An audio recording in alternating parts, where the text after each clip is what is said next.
Oh, c'est trop dur.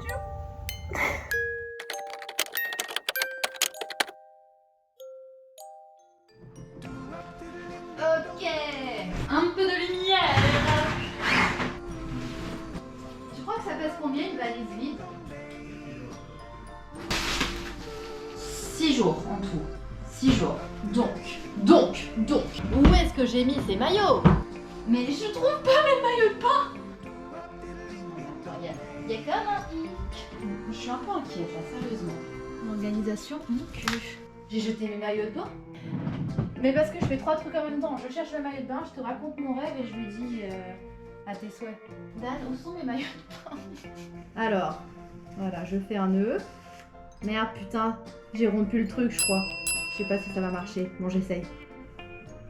Voilà. Blablabla, blablabla. Ok, maintenant je cherche les culottes. Et j'ai regardé, franchement, merde alors. Les soutifs. Peut-être que c'est dans un sac, mais pourquoi je mettrais ça dans un sac, genre? Peut-être que c'est... Putain. Mais non. Mais non. J'ai trouvé.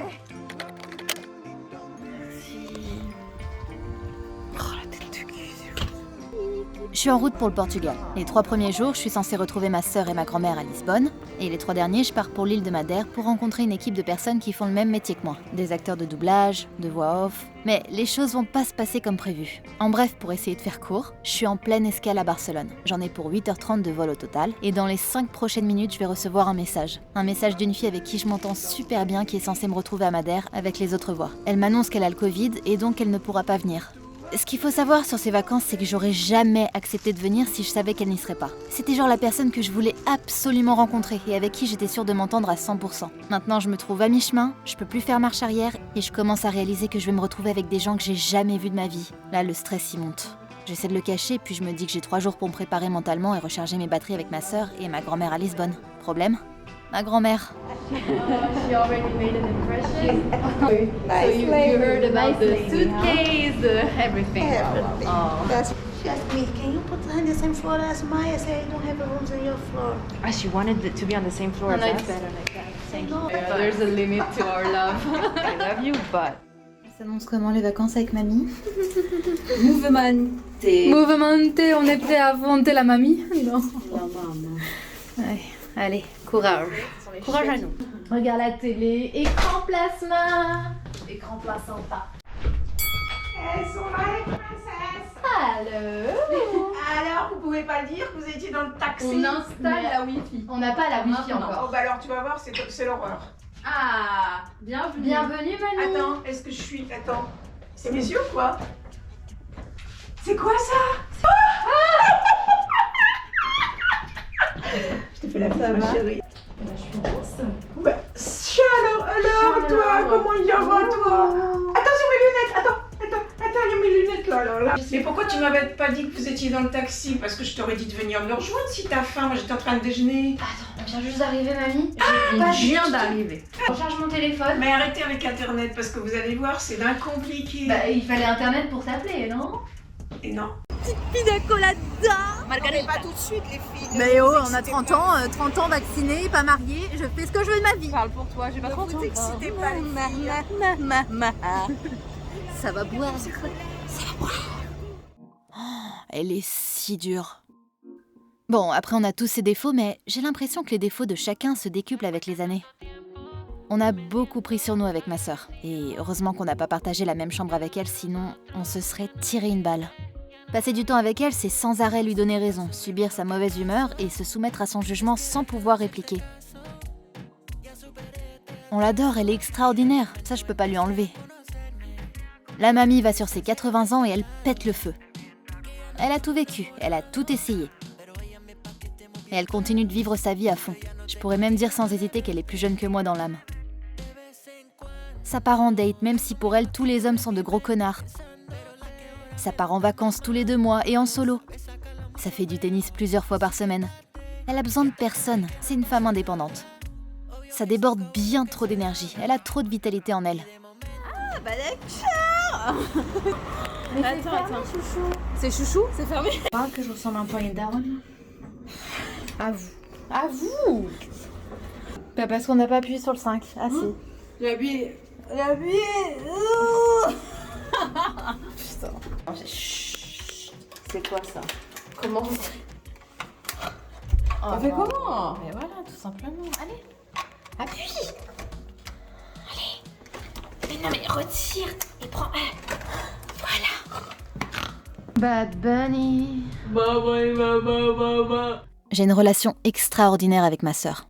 C'est la personne avec qui je pourrais être 24 heures de mon temps et je me sentirais pas vidée. En fait. En fait.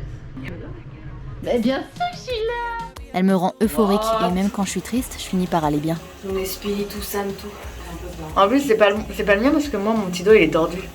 Non mais je mets pas mes mains sur les miroirs, donc c'est pas moi non plus. C'est fou. J'espère juste que c'est la femme de ménage et pas où m'explique tout ça. Bref, on a passé 3 jours super sympas à flâner dans Lisbonne. Franchement, la ville est incroyable. Bon, comme vous pouvez le constater, on a bien bu, bien marché, bien dansé et on s'est tapé pas mal de fou rire. C'est de la merde qu'il m'a envoyé là.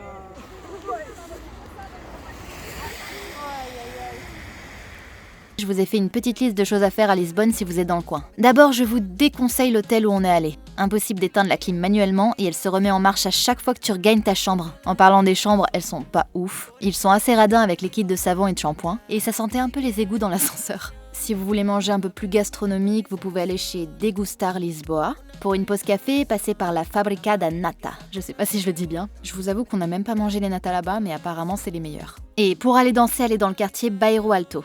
Il y a une tonne de petits clubs et de bars trop cool. On est parti dans un bar qui s'appelle le bar Cubano et il te laisse choisir ta musique. Prenez le train et passez visiter Cascais. Goûtez les meilleurs moules du coin chez Moule Engine. Mais franchement, le mieux que vous puissiez faire, c'est juste de vous perdre dans les rues de Lisbonne. C'est comme ça qu'on trouve les meilleurs coins. Le temps passe vite, trop vite. Et quand c'est l'heure de dire au revoir... Je m'en vais dans 25 minutes. Non, Doudou, ne laisse pas ton sang. Oh putain. La descente est brutale. Ah mais je sais que j'exagère au max là, au max. Mais c'est trop dur de quitter ma soeur déjà. Je quitte tous mes repères, je suis même pas chez moi. Je prends un avion pour aller dans un endroit que je connais pas avec des personnes que j'ai jamais vues. Je suis stressée de ouf. Sois toi-même. Ouh, c'est dur. Je sors de ma zone de confort, c'est trop cool. Il faut que je repositive, tout va bien, ma soeur je vais la revoir. C'est juste que c'est trop dur. C'est trop dur. Oh, ça va, non, arrête. L'accueil a été chaleureux. Le premier contact s'est bien passé et je me suis même sentie à l'aise. L'ambiance est au caipirinha et aux conversations sympas sur le métier qu'on fait. Donc je me dis que les 3 jours vont peut-être finalement bien se passer, mais je me décharge super vite en présence de nouvelles personnes et je repars assez vite en C'est bad. n'importe quoi, je suis dans tous mes états, genre. Mais genre j'ai tout là pour être bien, je suis dans un pays que j'ai jamais vu, c'est magnifique, je suis dans une belle villa, j'ai tout.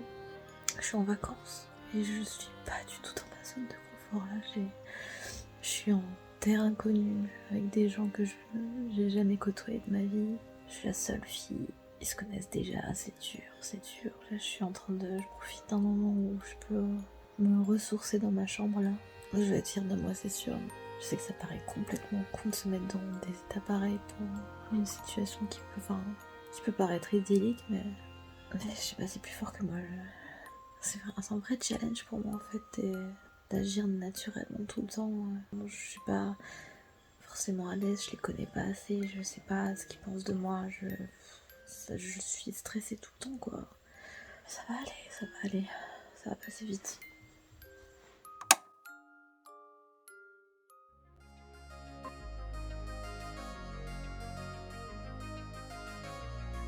Je finis par me détendre. Le feeling n'est pas d'instinct, mais je me fais violence. Et l'atmosphère se détend. Comme tout, on s'adapte, et les mecs sont super cool malgré tout. On partage le même métier, alors on a quand même quelques points communs. L'île est magnifique. La personne qui nous a invités nous a fait visiter pas mal de lieux très locaux, où les touristes ne s'aventurent pas forcément. Les fruits de la passion sont incroyables ici. D'ailleurs, la combinaison banane, fruits de la passion et poisson, tellement bon. Je suis tellement chamboulée par tout ce qui s'est passé que j'ai écrit ça dans l'avion en rentrant chez moi. Je rentre fatiguée, essorée, désorientée, je sais même pas où je suis, ce que je ressens en ce moment. Je réalise peut-être sûrement pas encore ce que je viens de vivre. J'ai fait quelque chose que j'aurais jamais fait de ma vie. Je suis sortie de ma zone de confort. Moi, Naomi, introvertie dans l'âme, appréciant ma solitude, me suffisant de ma seule compagnie. Moi, Naomi, qui me remet en question sans arrêt, qui ne m'estime pas assez, qui pense ne pas avoir sa place parmi les autres, qui ne se sent pas assez légitime d'exister, de s'imposer, de briller en public. J'ai réussi à me prouver le contraire en l'espace d'une semaine. Entourée d'inconnus, j'en reviens toujours pas d'avoir entrepris ça. Je sais que ça peut paraître super idiot pour certains, mais je m'en fous. Je me suis prouvé que je pouvais le faire et que même si ça n'a pas été facile tous les jours, j'y suis arrivée, putain.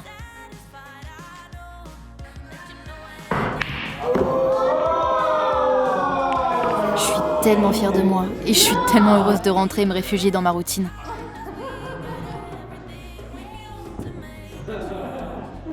Ça me fait réaliser qui je suis, ce qui me convient réellement et ce dont je suis capable. Quand l'heure était venue de prendre l'avion pour Madère et de quitter ma famille pour me retrouver avec des collègues de boulot que j'ai jamais vus, mais c'était la merde dans ma tête. Et j'avais pas d'échappatoire. Je vous avoue l'avoir vécu comme un cauchemar. Je pèse pourtant mes mots, mais je voulais rentrer chez moi. Ce qui est fou, c'est que cette fille en question, cette fille que j'ai jamais rencontrée en fait de ma vie, on s'est parlé tous les jours. C'était vraiment comme si elle était avec moi pendant tout le long du voyage. Je pense que le fait d'en avoir parlé autour de moi, ça m'a fait du bien. Je pouvais pas garder ça pour moi, c'était trop gros. Parce que c'est un état qui peut changer, c'est pas un trait de personnalité. C'est vraiment un état psychologique qui peut te ruiner. Et il fallait vraiment que j'en parle à quelqu'un et je suis contente de l'avoir fait. Je me suis rapprochée des bonnes personnes. Et c'est en montrant tes faiblesses que tu peux créer des liens avec des gens. Des liens vrais, des liens humains. J'ai pas du tout peur de publier cette vidéo aujourd'hui. J'essaye juste de faire passer un petit message à travers mon expérience. Je me mets vraiment à nu. Et tout ça pour dire que on a tous nos traumatismes, on a tous notre passé et ça fait du bien de se montrer comme on est en fait. Et d'arrêter de prétendre tout le temps que tout va bien, que la vie est parfaite. Et la vie elle peut l'être, hein, la vie elle est super belle. Mais elle est encore meilleure quand on peut être transparent avec les choses. Et juste d'assumer qui on est. C'était un peu ma thérapie aussi pour passer à autre chose et pour me dire que tout va bien quoi. Je suis comme je suis et je suis super fière d'avoir fait ce que j'ai fait et on grandit. On grandit à chaque expérience, qu'elle soit bonne ou mauvaise.